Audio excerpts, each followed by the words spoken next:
Today I'll be replacing the screen and frame assembly of this sleek Prism blue Galaxy S10. Imagine this in a matte finish. This would be gorgeous. After heating and slicing, I'll pull the back glass away, revealing 15 Phillips screws that need to be removed from the plastic midframe.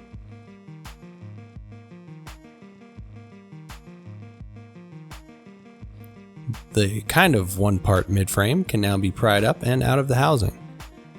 Disconnecting the battery is pretty important, and it's one of only 3 flexes that need to be disconnected. Removing the SIM would have been smart of me before starting, but hey, this is where we're at. 3 more screws secure the board, 1 just above the ultra-wide angle camera and 2 at the charging port below.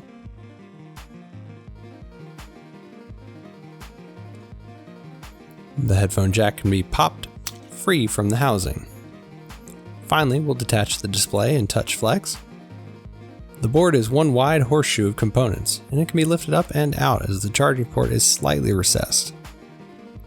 The variable aperture on here is still awesome. If newer phones had this, there would be less focus fringing from big sensors, but megapixels equal better, right?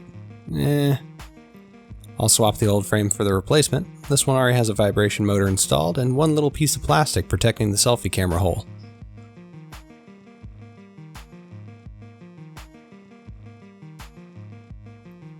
The board can then be wedged in, starting with the charging port.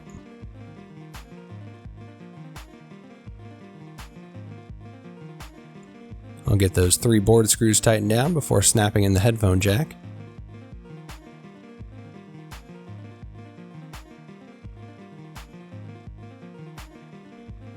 Without the pre-installed double-sided adhesive, I'll have to make do with some adhesive tape.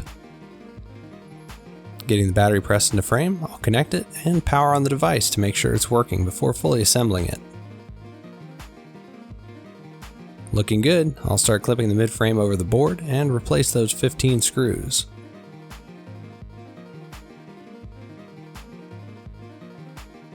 A little 3M tape primer will help the back glass stay firmly sealed with the replacement housing.